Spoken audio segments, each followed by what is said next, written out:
तो प्यारे बच्चों, आज की इस वीडियो में हम इस न्यूमेरिकल को करने वाले हैं सोल्व। तो चलिए फिर कॉपी और पेन निकाल लीजिए और सोल्व करते हैं। एक अल्फा कण की गतिज ऊर्जा 10⁻⁻12 जूल है। ये सोने के नाभिक Z इक्वल टू 79, सही है। जो सोना है, गोल्ड है, Au, इसका परमाणु क्रमांक 79 से प्रतिक्षेप प्रकीर्णन करता है। अल्फा कण की नाभिक से निकटतम दूरी क्या होगी? हमें दिया है 1/4 pi epsilon naught equal to 9 into 10⁹ newton metre square per coulomb square. सही। तो प्यारे बच्चों, बहुत ही आसान न्यूमेरिकल है, बहुत ज्यादा आसान है, बस ध्यान से समझिएगा। देखिए, हमें उसने क्या दे रखा है? अल्फा कण की गतिज ऊर्जा। तो K इज इक्वल टू लिख देंगे 10⁻⁻12 जूल, सही।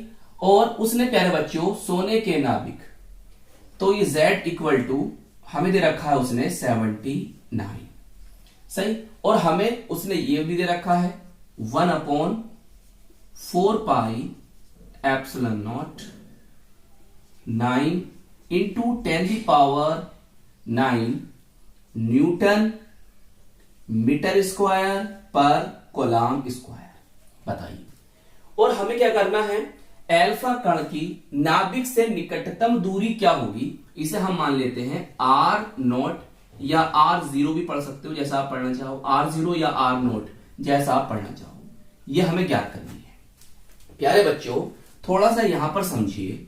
देखो, मान लेते हैं ये जो है सोने का नाभिक है, सही है। और हम जानते हैं किसी भी परमाणु के नाभिक में क्या होता है? प्रोटॉन होता है और न्यूट्रॉन होता है। भाई, प्रोटॉन पर तो प्लस का आवेश होता है और न्यूट्रॉन उदासीन होता है, उस पर कोई आवेश नहीं होता। और ये नाभिक किसका है? सोने का है, Au बोले तो गोल्ड, जिसका परमाणु क्रमांक 79 है। तो प्यारे बच्चों, इसके अंदर प्रोटॉन कितने होंगे?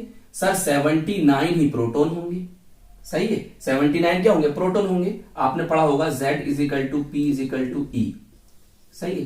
तो इलेक्ट्रॉनिक संख्या भी बराबर होगी प्रोटॉन संख्या की। कब? जब उस परमाणु पर कोई आवेश ना हो। तो परमाणु क्रमांक 79 है, तो प्रोटॉन भी कितने होंगे प्यारे बच्चों? 79 होंगे। और इसमें प्रोटॉन पर जो आवेश होता है 1.6 प्लस में 10⁻⁻90। क्लियर?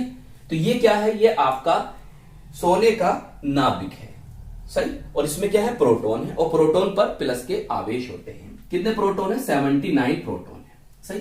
अब जो हम कर रहे हैं, तो इसका मतलब भी अभी समझ में आएगा आपके। इसका क्या मतलब होता है? अल्फा कण की बमबारी कर रहे हैं, सही। अल्फा कण रदरफोर्ड वाला पढ़ा था आपने, वही है। अब देखो, मान लो अल्फा कण आपका ये है, और अल्फा कण पर भी क्या होता है? प्लस आवेश होता है, सही है। कितने प्रोटॉन होते हैं अल्फा कण में? सर 2 प्रोटॉन होते हैं, सही है। तो इस पर भी क्या होंगे? 2 आवेश होंगे। तो 2 इंटू 1.6 इंटू 10⁻⁻90। प्यारे बच्चों, इस पर भी प्लस आवेश और इस पर भी क्या है? प्लस आवेश है। तो जब ये इसके करीब आगा, तो इसमें क्या होगा? प्रतिकर्षण होगा। क्या होगा? प्रतिकर्षण होगा, रिपल्सन होगा। तो प्रतिक्षेप प्रकीर्णन का मतलब यही है कि प्रकीर्णन के द्वारा किसी कण के प्रकीर्णन के दौरान उस कण का पीछे हटना, सही है, दूर हो जाना, प्रतिकर्षित हो जाना ही क्या कहलाता है? प्रतिक्षेप प्रकीर्णन कहलाता है।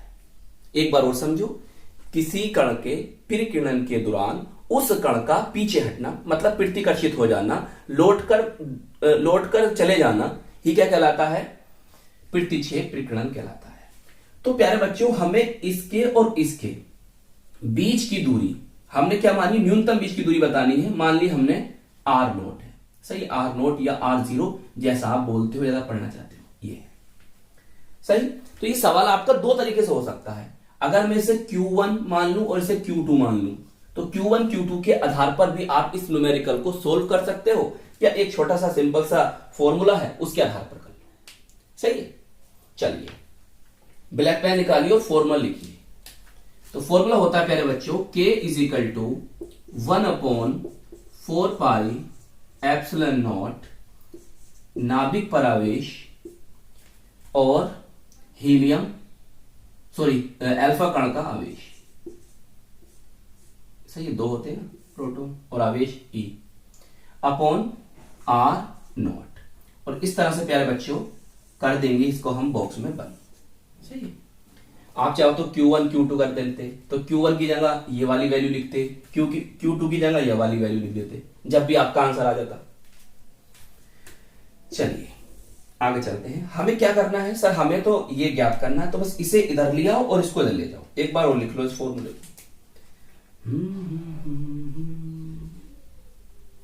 1/4 pi epsilon not into Z E square हो जाएगा ना, और 2 आगे ले लो, यहां पर ये आगे ले लो, अपॉन यहां आ जाएगा आपका के। अब देखो प्यारे बच्चों, इसकी वैल्यू आपको पता है, अब आपको सब वैल्यू पता है, ये लिखिए यहां पर, तो 9 इंटू 10⁹। सही, बताओ इतनी बात समझ में आ रही है? तो इसकी वैल्यू तो हमने लिख दी। अब आगे 2 तो लिखना ही है, Z 79 है, और प्यारे बच्चों ये आवेश 1.6 इंटू 10⁻⁻19 और इसका स्क्वायर बटे के की वैल्यू सर 10⁻⁻12 है। देख लो कोई वैल्यू छूटी तो नहीं है, सब लिख दी आपने। चलिए फिर आगे देखते हैं। अब R नॉट इक्वल टू, देखो भाई 9 दूनी कितना हो जाएगा, 18 हो गया, 79 इंटू 1.6 का जो वर्क करोगे कितना आ जाएगा, 2.56 इंटू 9 दूनी कितना होता है सर 38, तो -38 इंटू देखो 10⁻9 ये है, देखो 10⁻−12 है, ये ऊपर चले जाएंगे तो 10⁻+12 हो जाएंगे। सही है, तो 9 और 12 21 हो गए, इसे घटाओ कितना बचेगा, 17 बचेगा। सही है, 17, तो माइनस की बचेगी power 17। R naught equal to, देखो इन तीनों की अगर मैं आपस में गुणा कर देता हूं तो बनेगा इतना। सही है, और यहां बचेगा कितना सर, 10⁻−17 बचेगा। सही, इतनी बात समझ में आ गया आप लोगों के। अब देखो एक बात समझो, अगर मैं इस दशमलव को इधर लेकर आता हूं लेफ्ट साइड, तो मैं जितने डिजिट जंप करूंगा उतनी पावर का जाएगी प्लस में, मतलब ऐसे मैं इसको ले आया यहां पर, तो 1 2 3 10⁻³ इंटू 10⁻−17।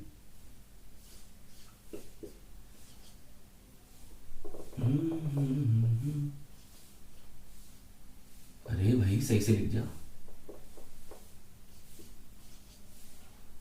तो ये आ गया आपका, इसे छोड़ दो, राउंड अप करो, इसे छोड़ो, 10⁻, कितना बन जाता है यहां पर 14 -14 और आंसर मीटर में। सही है, मीटर में आ जाएगा आपका, मीटर में आ गया। अच्छा एक काम और कर सकते हो आप, देखो प्यारे बच्चों, या आप इसके आंसर को इस तरह से भी दे सकते हैं, R नोट। अगर मैं इस डेसिमल को, इस दशमलव को इधर लेकर आऊंगा, राइट साइड लेकर आऊंगा, तो जितने डिजिट जंप करूंगा उतनी पावर जाएगी माइनस में। मतलब ये हुआ, देखो इस तरह से 10⁻−1 इंटू 10⁻−14 मीटर। तो अब क्या बनेगा, देखो अब बन जाएगा आपका R naught is equal to 36.4 into 10⁻−15 metre, और 10⁻−15 मीटर जो होता है वो 1 फर्मी के बराबर होता है। 1 फर्मी इक्वल टू 10⁻−15 मीटर। तो अब ये जो आंसर बनेगा आपका, ये बन जाएगा इतना फर्मी। सही है, 10⁻−15 मीटर के बराबर होता है 1 फर्मी, तो हम इसके यहां क्या लिख देंगे, फर्मी। सही, चलिए नोट कर लो इसे। तो आई होप ये छोटा सा प्यारा सा न्यूमेरिकल आपको अच्छी तरह से समझ में आ गया होगा, और हम मिलेंगे आपको इसकी नेक्स्ट वीडियो में। जय हिंद, जय भारत।